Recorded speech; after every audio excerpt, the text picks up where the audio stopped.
I'm Eva, and I would like to welcome you to, another episode of The Charm of It, a podcast for knitters who share my fascination with the nitty-gritty details of our craft. These are my furry co-hosts, Moth the cat and Thistle the dog. In case you're a new viewer, Thistle still needs to be groomed after we had a romp in the woods this morning. And she had to have a pretty dramatic haircut after a romp last week because at this time of year there's some plant that creates Velcro seeds and it just completely knotted up her fur. So, very drastic haircut.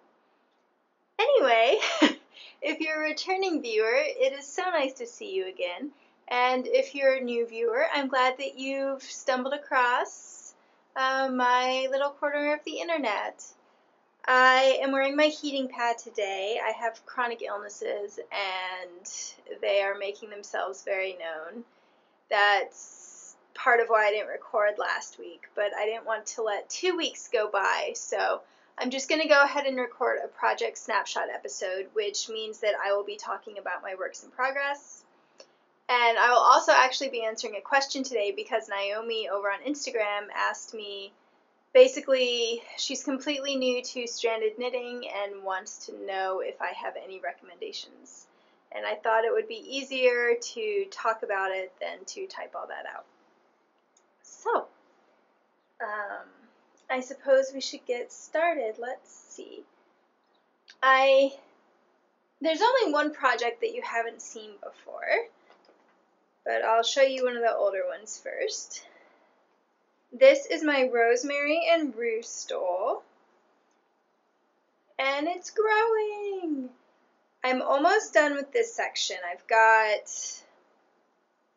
I think, 20 rows left, maybe 18, somewhere around there. And once I finish this section, I'm about 2/3 done with the pattern, which means it's already very close to my wingspan. And so by the time it's done, I'm about 5'3". So by the time it's done, it's probably going to be like, I don't know, a 7 or 8 foot long scarf. Which makes me really excited because I really like long, big scarves. The yarn is Barrett wool. Yes. I always want to say Bartlett because of, I guess, the president of West Wing. Anyway. It's their Wisconsin woolen spun fingering, so it is a very locally grown yarn, and I ordered it in the bay leaf colorway, but then I overdyed it once it arrived to get a cooler color, so this is not the color that you would get if you ordered it, and I am alternating skeins because my overdying process took quite a few stages, so I thought alternating skeins would be safer. The pattern is the Understory Wrap by Erin. I'm sorry, Erin, I should know your last name. And starts with a K. Anyway, I've known her for years. That's why it's funny that I don't know her last name. And I am really excited that she has started designing. One of the balls of yarn just fell. Because I really love her patterns. And I've never knit a scarf on the bias before. And I really love how it's working out. You can really see that bias effect in the current section of the lace work, just because it's more simple. But it makes it really drapey even before blocking. I'm really impressed because it's not knitted a particularly loose gauge. So yeah, I'm really enjoying the pattern. It's a paid-for pattern, and I did buy it, even though Erin is my friend. She didn't gift it to me. She offered. I said I'd rather buy it. Wow, this is going to be one of those episodes. I'm sorry. But yeah, so what was I saying? The pattern is a real delight to knit from, and I'm really impressed with how simply and clearly she describes everything. And I really love how it's knitting up. I just think it's wonderful. So as you can see, there was a very big section here of leaf lace, and now this is the branch lace. And then the last third of the shawl you alternate more frequently between the two sections, so I think that'll be really fun. And I have 2 skeins to work with, which is about 900 yards, which is a little less than the pattern calls for the stole size. It comes in 2 sizes, but she includes directions for modifying the width as well as the length. So I just went ahead and cast on 1 fewer repeat, but I think my gauge is pretty big, perhaps larger than the pattern suggests. I think I did a very small gauge swatch that I didn't even bother blocking. Honestly, I probably didn't do a gauge swatch. I just went down in needle size. So I was planning to cut out length if I needed to as well, but so far the yarn just goes and goes, so that's a pleasant surprise. And yeah, I am still really enjoying that. Looking forward to switching back to the leaf lace chart. And let's see. I guess there's 2 patterns you haven't seen before, but one of them I have just swatched for, so I will show you that swatch. And here's the yarn cake. Here is the swatch. Sorry, I don't think I'm going to be able to hold things very close to the lens today. So this is Elsa wool, which is also a woolen spun US very locally made yarn, but this is 100% Cormo. The Barrett yarn is a merino Corriedale blend, I believe. And I love Elsa wool yarn. I've made quite a few things with it, and it's one of my very favorite yarns. It only comes in natural sheep colors, but it comes in quite a variety of shades. So this is the light gray. I think it's 10%. And it's the lace weight version, but I tend to knit woolen spun yarns kind of one size up from what their official lace, or what their official weight is. So I really like the gauge I'm getting here, and it's about 8 stitches to the inch, which I think of as more of a fingering weight than lace weight gauge. The lace weight sweater that I knit, the true lace weight, I knit at 11 stitches per inch. So, and this lace pattern is from the Pointel sock pattern, which is a Cookie A pattern. It's paid for, but my library has her book, so I just got it from that. And I knit the socks in Quince & Company Finch in their undyed light heathered yarn, and I loved them so much that I really felt that a sweater adaptation would be wonderful. And then I was very generously given a gift card to Elsa wool for my birthday this year, which was incredible. So I was able to go ahead and get this yarn so that I can do the sweater this year. So I've only swatched, as I said, and that's because I swatched for another sweater at the same time, and I decided that I should just enjoy that sweater, and then once I start to get bored, cast on this one. Basically, I get a lot of pleasure out of the planning process and kind of figuring things out, and so I thought it made more sense to spread that part out as opposed to doing 2 in a row and then having 2 sweaters to knit that I had already sorted out. I think the main challenge with this sweater is going to be, I prefer the lace when it's upside down. So this is how the swatch is knit, and it's a top-down sock pattern, so that makes sense. But I want it to look like this, so I'm going to have to knit my sweater top down, even though I usually prefer to knit sweaters bottom up. But that's okay. So I'm looking forward to figuring that out, but not for, I don't know, another week or so yet.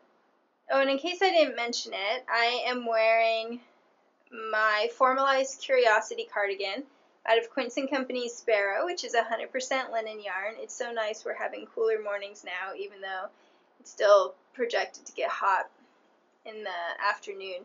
But when I went for a walk a couple hours ago, I was even wearing a wool sweater, which was exciting.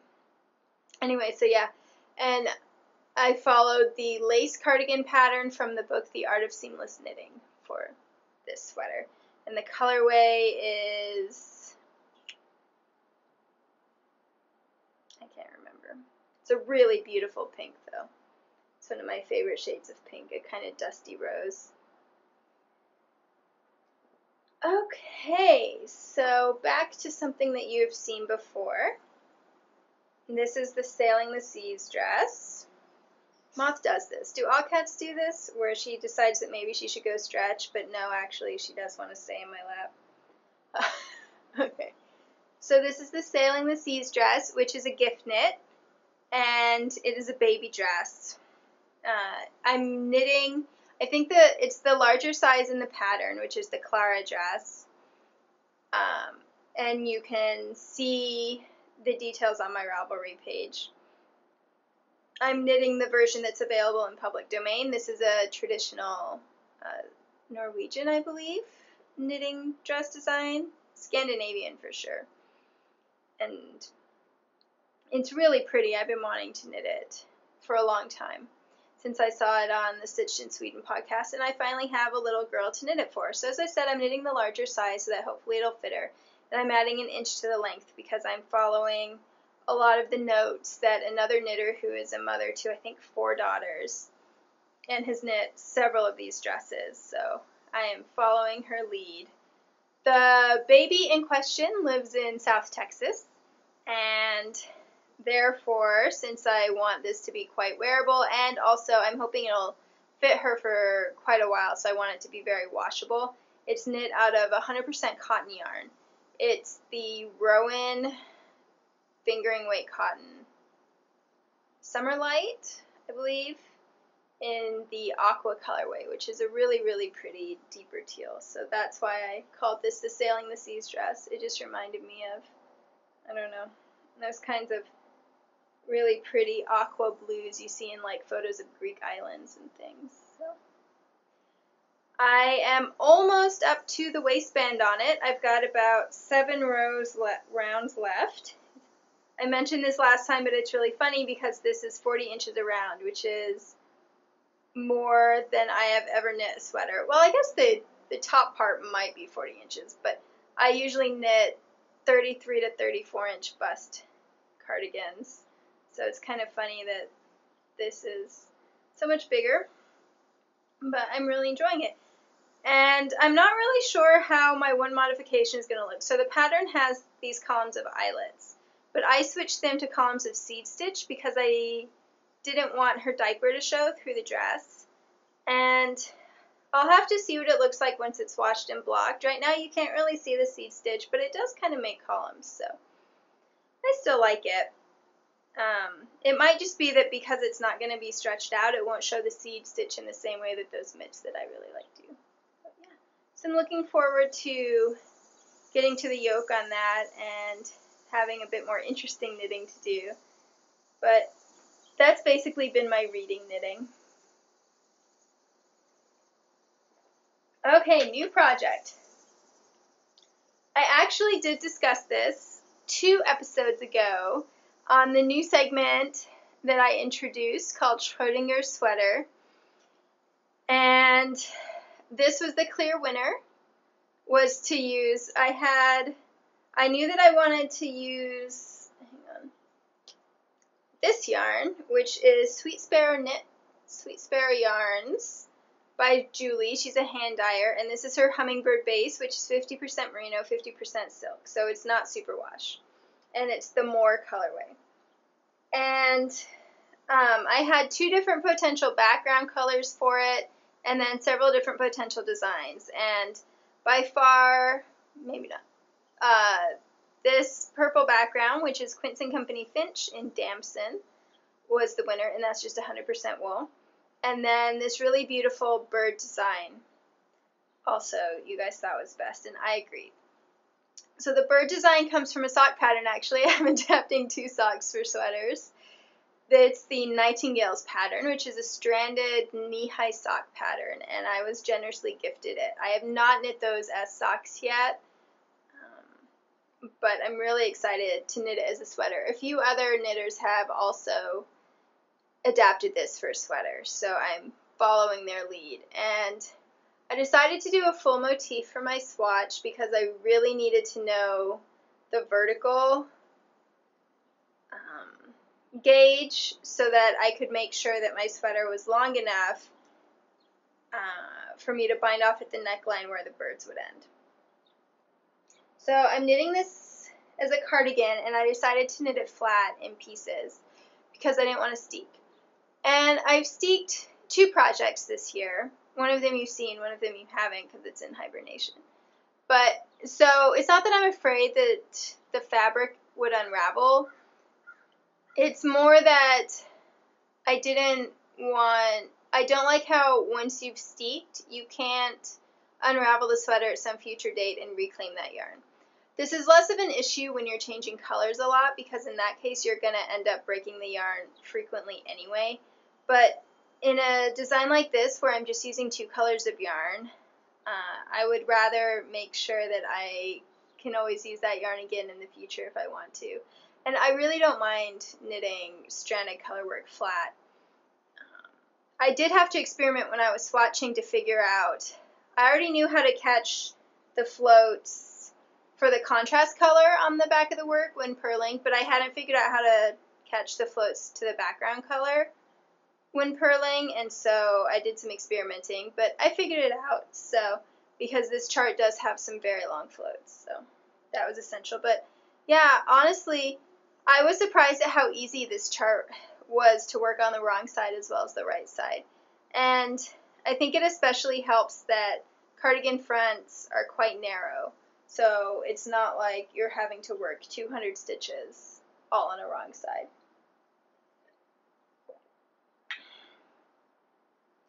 Okay, so here's the cardigan front. Oh, I have to start a new segment. I had a little knitting party this past weekend. I got some very good news last Thursday, and so being able to cast on this sweater and then being able to work one of the fronts was kind of my little way of celebrating. I also, got together with friends, but I don't know, introvert celebrating. So that's how I was able to do this. And also, I hadn't decided yet what I was going to do about the waistband, so I did a provisional cast on. So this is 2 inches shorter than a finished sweater would be. So that makes it go faster too. But I am so pleased with how this has turned out. I actually pinned it out to a throw pillow to take a photo on Instagram, and I will insert that right here so that you guys can see it when it's not rolling because it has been pinned into submission. So my main dilemma for this sweater was that I had measured my gauge swatches. Uh-oh, it might be trash day. I measured my gauge swatches, and I realized that I needed 6 of these at the waist and then 8 at the bust to accomplish the difference I like between waist and bust. And in addition to this bird chart, the sock pattern includes a really pretty floral chart that is almost the same amount of stitches. It's like 2 stitches less. So at first I was thinking that I would do the back with 2 birds and 2 flowers, so that would be 4 of the 6 I would need at the waist, and start the front with just a bird each, and then slowly increase a big floral chart on each of the fronts. And I thought that would make a really interesting seaming effect by having the back piece kind of wrap around towards the waist and then curve away at the bust. This sweater is very much inspired by 18th century fashion, women's fashion. I really love the dresses of that era.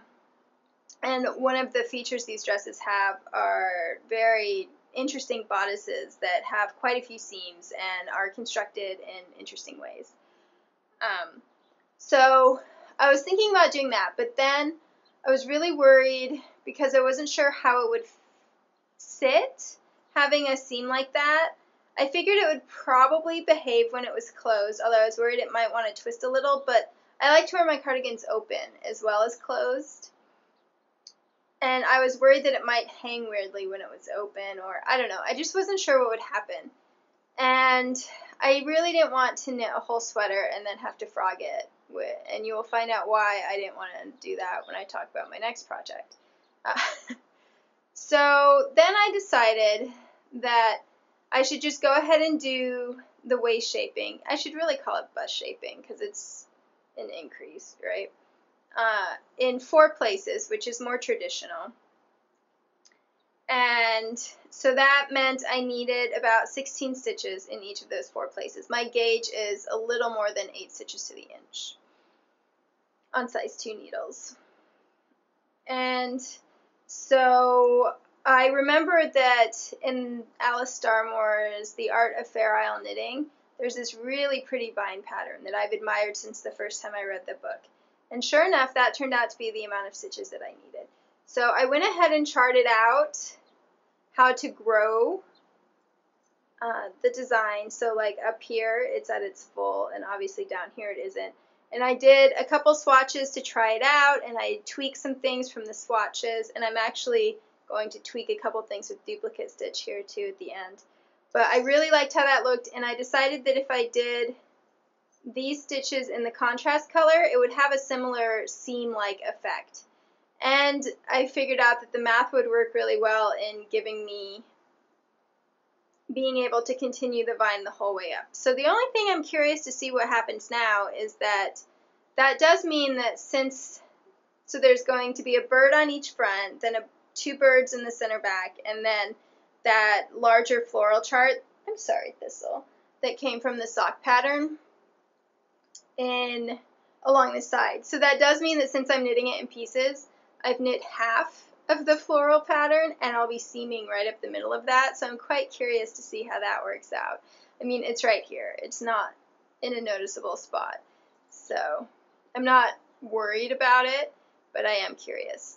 And as you can see, this beautiful, beautiful chart pattern has 2 different birds, and I love this bird the most. I love them both, but this is my favorite, and so I definitely wanted that one to sit closer to my face. So that is why I started with a sitting bird. And then that does mean that the back, originally I wanted the back to have these 2 swooping birds at the top, but then I would have had to have the front with the sitting bird at the top. So I decided the front was more important. And I'm doing quite a square, somewhat low neckline. It's really not that low. It looks low, like when I'm just holding the piece. And that, once again, is because of that 18th century inspiration. I'll also be doing crop sleeves for the same reason, probably with a little ruffle. And then I'm pretty sure I'm going to do a peplum. Probably not a very large peplum, but I feel like a peplum is a pretty essential part of those wonderful 18th century dresses. And also, if I'm going to do a peplum, that means I don't have to worry about knitting the waistband in something that doesn't roll. So I can go ahead and also do a stranded design for the waistband. And I think what I'm going to do is that floral chart. I think that would make a really nice finishing touch. And also, in addition to doing waist shaping by adding this panel, I did put some waist shaping in the floral chart too. I'm not sure if you'll be able to see, but basically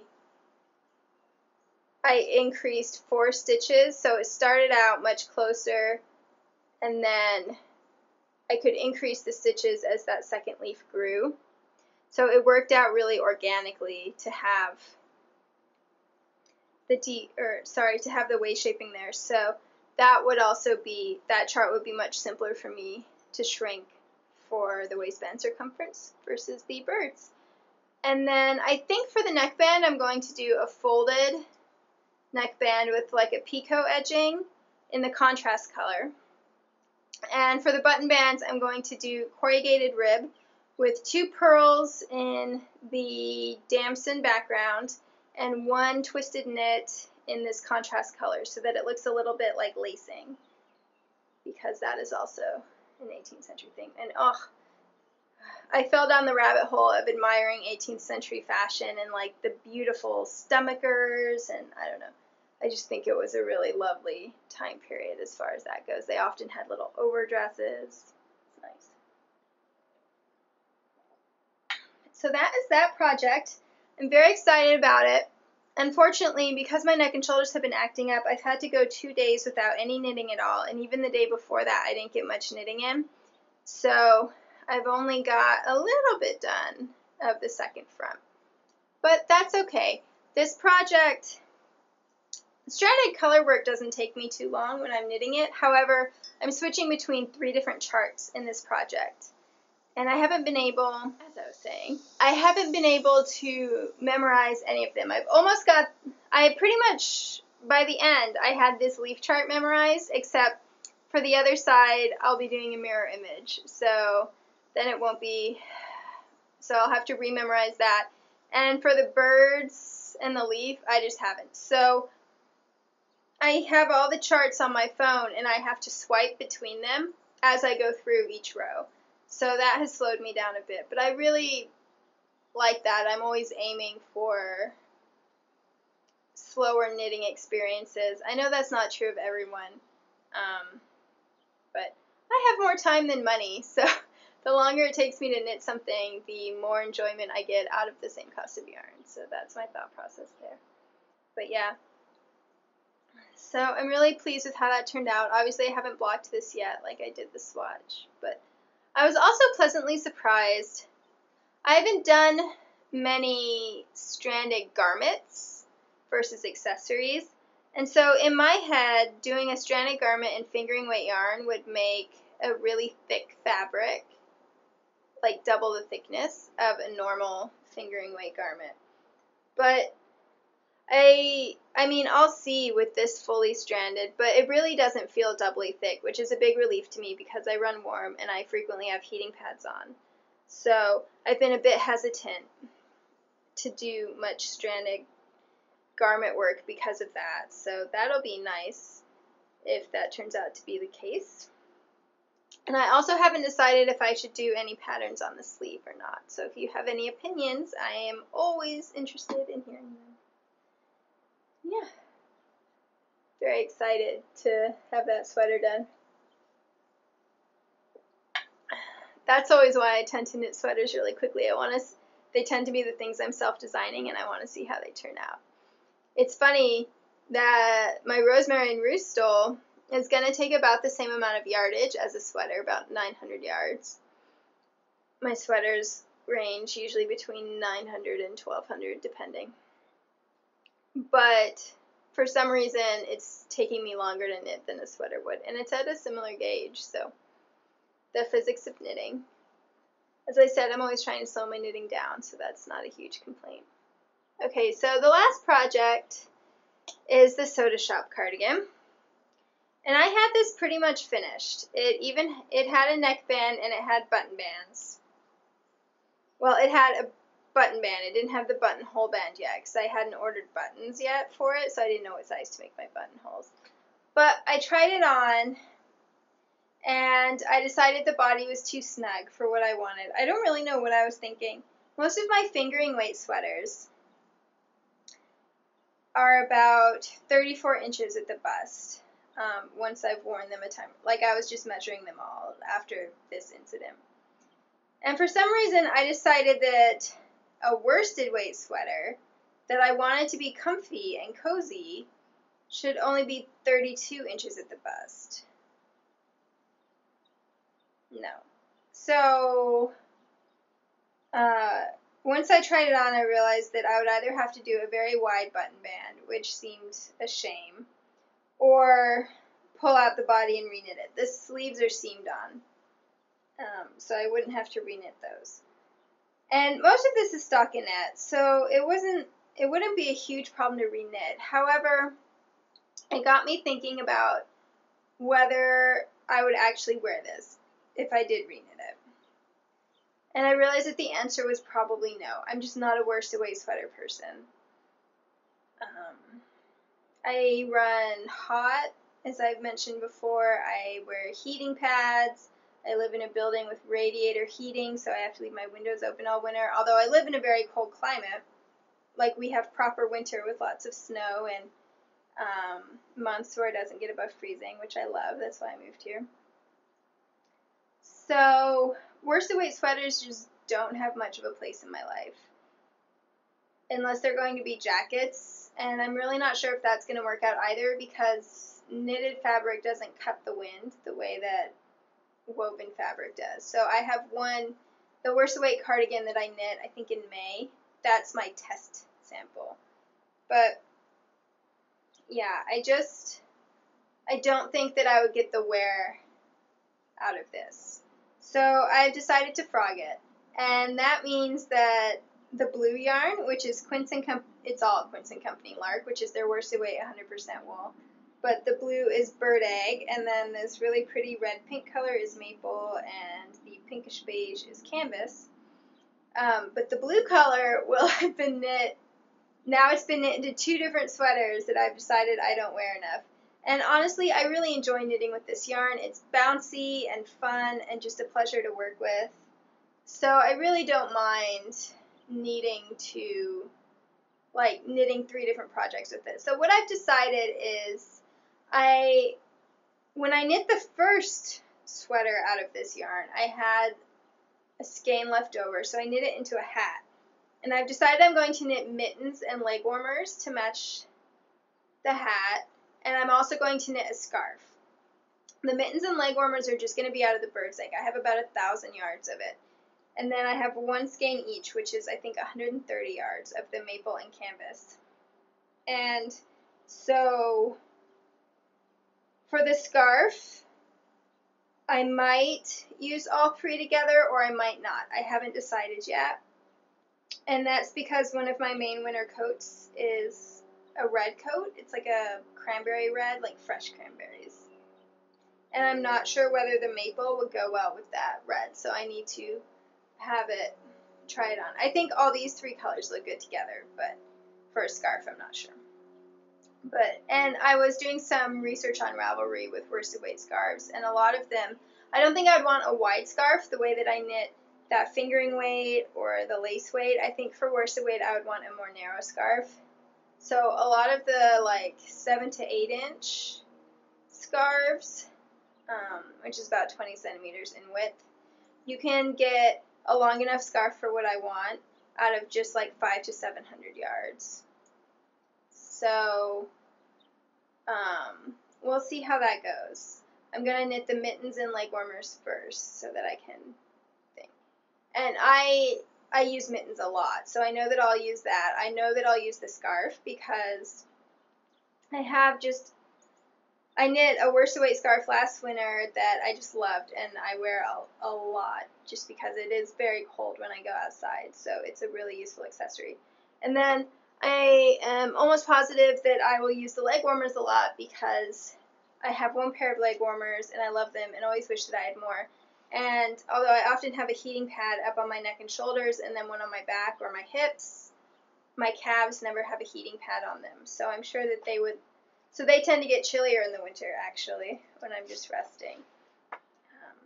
So I will show you the set that I plan to make with those. So this is a book I've gotten from the library before. It's Vintage Modern Knits, which I have a very strong vintage streak to my personal style, so I love this book, like just for the eye candy.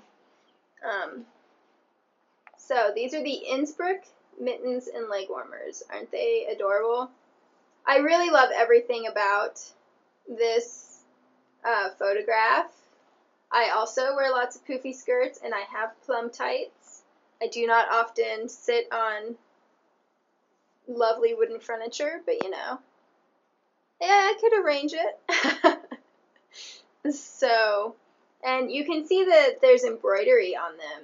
So I thought that would be a really nice way to bring the maple and canvas colors in. Sparrows are visiting outside my window. To bring them in a different way than I did here, because I do really like how they look in small quantities compared to the blue. Oh, can't do that. See, so I guess I didn't mention the other reason why I don't like worsted weight sweaters, other than the fact that they're very warm, is they just feel really stiff. And I knit this at 5 stitches to the inch, which is the loosest I'd want to go from a durability perspective. But I don't know. I just really like my fingering and sport weight sweaters, so that is what I'm going to do.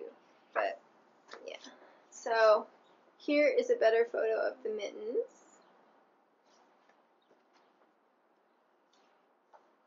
And this whole book, the idea is that they've made up patterns that all use traditional techniques. So the technique that this set uses is the Tyrolean knitting technique, and I actually mentioned this a couple episodes ago because I'm thinking about doing a cardigan in that style, so I also thought it would be really nice to start the set,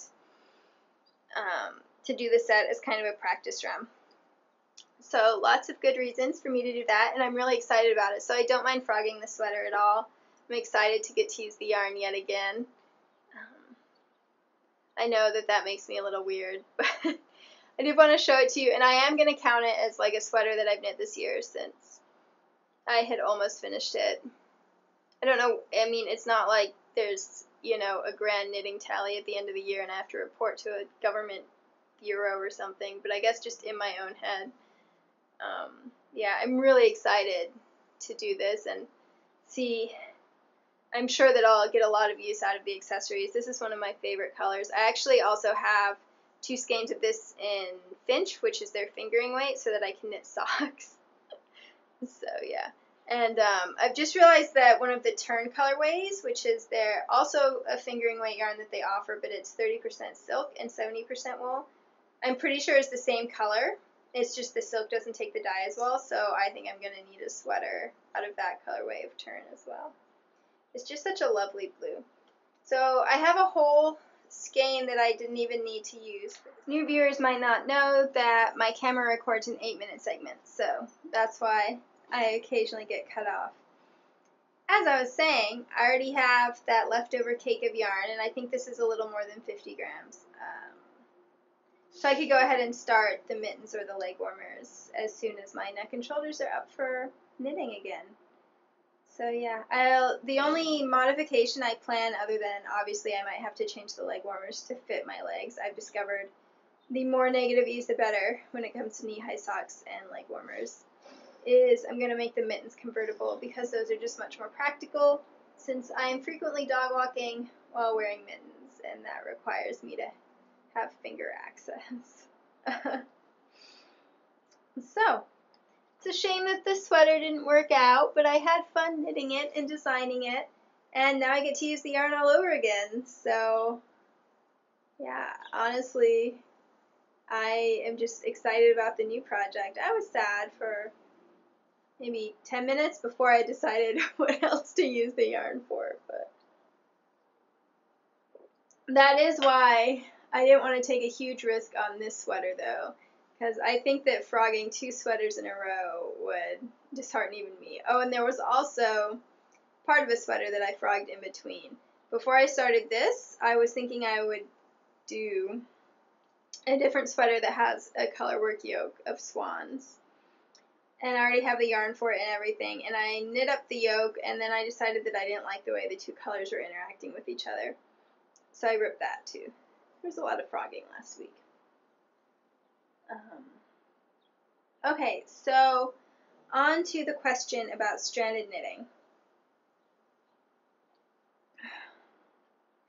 Hopefully my brain is working enough to answer this.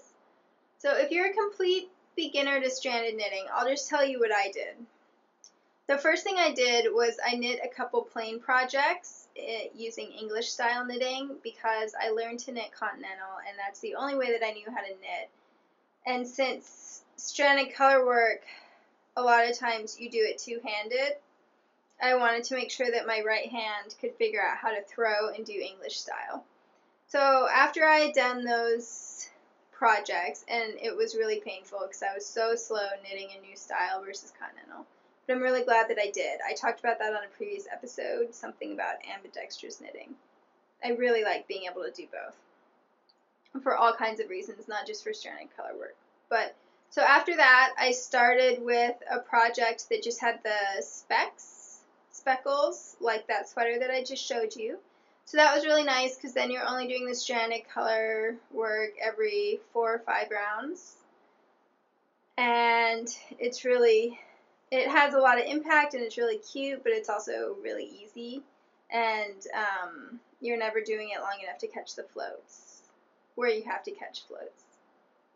I know that there are some people who catch their floats every 2 to 3 stitches when they're doing stranded color work, which more power to them, but that's not what I do. I only catch my floats if they're going to go more than 7 stitches. Yeah, really 6 is my limit usually for how long I'll let them go. Obviously, it depends on the context, but I'm just saying I'm not someone who catches my stitches super frequently. My floats, sorry. Okay, so after that, I think I did mitts next. Actually, from that book I just showed you where I'm doing the mitts and leg warmers from, and that did not turn out well. I was really frustrated, but that was a combination of things. I will say, though, that it is much easier to do stranded color work on a circular needle than it is on any kind of smaller diameter, because once you have a smaller diameter, then you have to worry about tension wherever you're switching needles. So if you're using double points, then you either have 3 or 4 places to worry about depending on how many needles you use. And if you're doing magic loop or 2 circular needles, then you've got the 2 joins. And so I recommend that when you're still trying to figure out how to do stranded color work, I would do a hat. The first thing I did was a baby sweater, and a real baby sweater, not like a 2T or whatever that baby dress I'm doing now is. And so that's kind of a hat equivalent, right? But I would recommend that because you get to work on like a circular needle, but it's also not a giant project that's going to take you forever. You could also just pick out a sweater that had a colorwork yoke, because that would be the same thing as well. And that way you're not going to be bothered that it takes you longer to do the stranded color work, because you know that it's not going to last the entire project. So those are kind of, I guess, my general tips for starting out.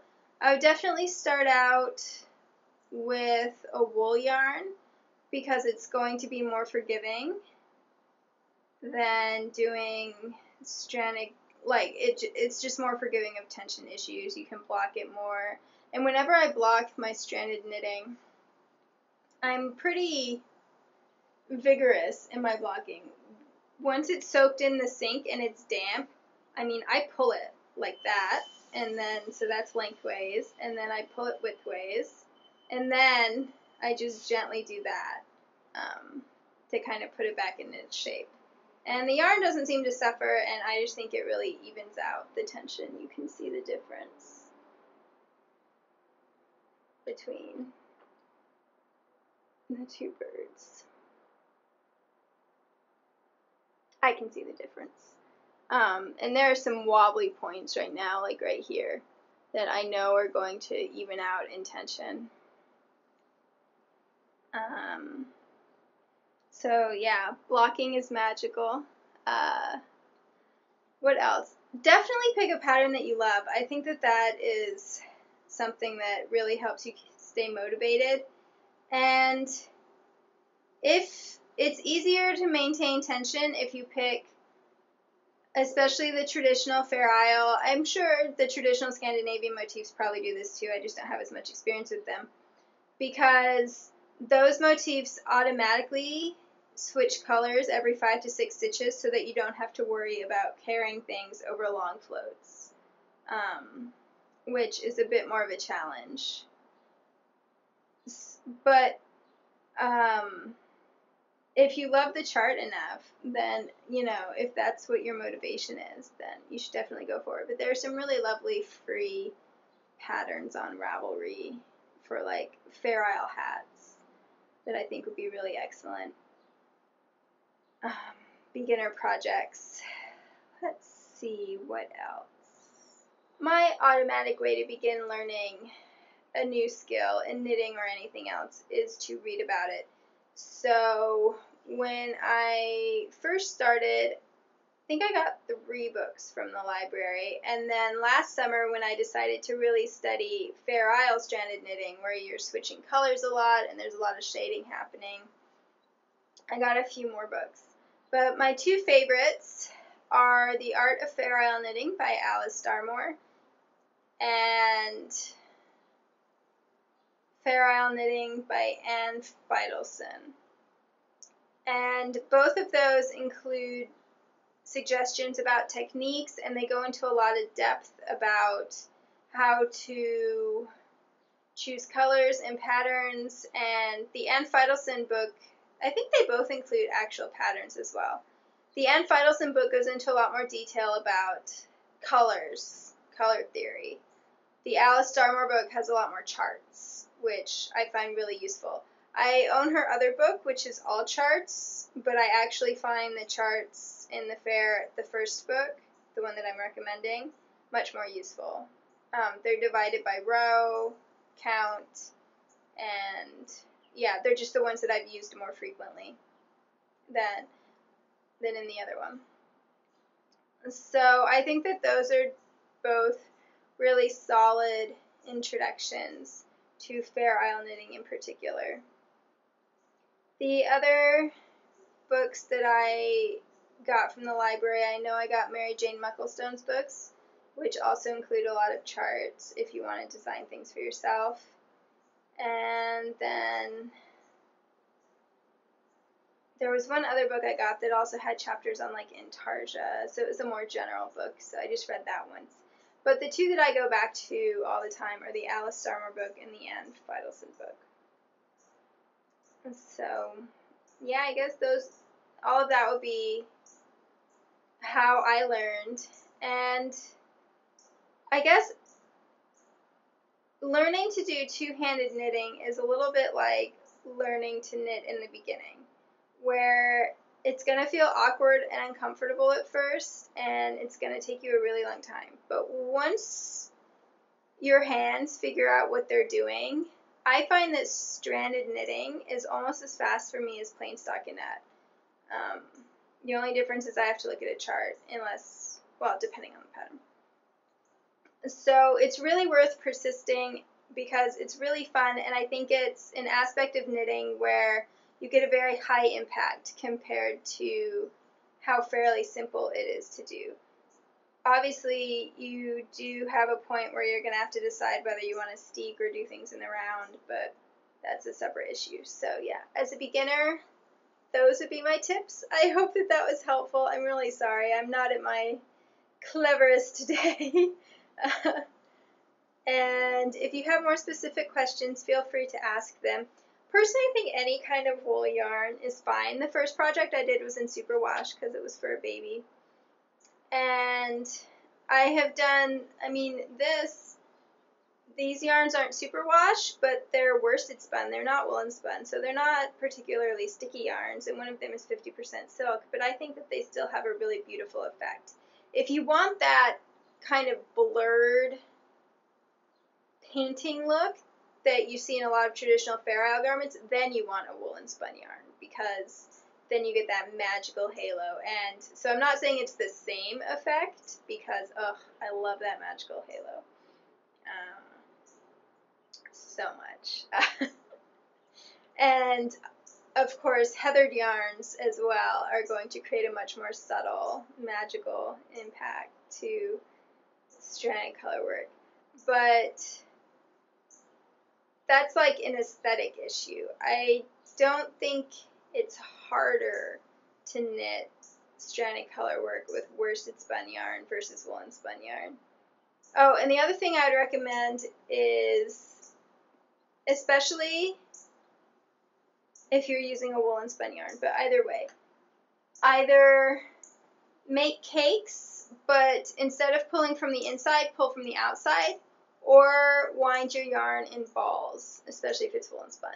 And that's because I have found that it's a lot easier to maintain tension when the yarn is coming off the outside of something. Because you know how when you start a cake, it's usually snug and you're kind of having to tug it a lot? Well, a lot of people, when they start doing stranded color work, their floats are a little too tight.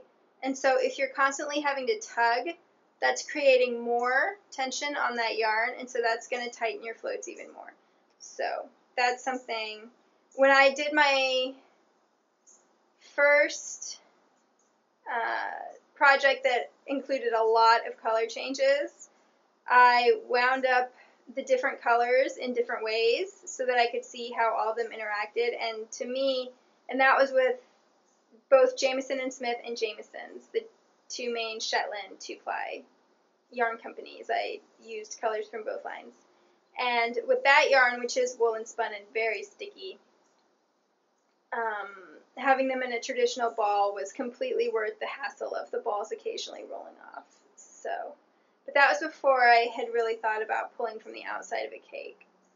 So I'll have to experiment again the next time I knit with Shetland. But yeah, so those would be my incoherent ramblings for anyone who wants to do stranded knitting. And I definitely encourage you to pick up this skill, because once you master it, there's so many incredible designs, especially if, like me, you appear to want to put animals on half of your clothing. So, yeah, it's definitely one of my very favorite forms of knitting at this point. Whenever I start a new project with it, and I haven't done one in a while, I'm like, why did I missed this? So I'm going to try to make sure I always have some kind of stranded color work going on. I think it's just so enjoyable. Yeah. So good luck, Naomi. If you have any more particular questions, then I'm definitely here. But I learned from those books, and they both did an excellent job and told me what I needed to know. So there you have it. It was so nice talking with you all. The pets are both napping. Let's see. Thistle, want to come say goodbye? Yeah. Oh, I know. Man, she's got those seeds all over her, so she's looking extra dorky, even with her short fur already makes her look a little more dorky. But here she is. She's loving, regardless of how much of the forest floor she's dragged in. So it was really nice. Hopefully you didn't mind my rambling too much, and I'm really glad that I was able to go ahead and record an episode instead of skipping another week. So hopefully I will see you next week, but if not, I know that I will see you soon. And until then, you can reach me as The Charm of It on Instagram and in comments down below on YouTube. I'm also on Ravelry. I suggest doing private messages versus trying to use the group. For some reason, that is just hard. But yeah, Instagram is where you'll find me the most. And then the YouTube comments, I always reply to those. So take care and see you soon.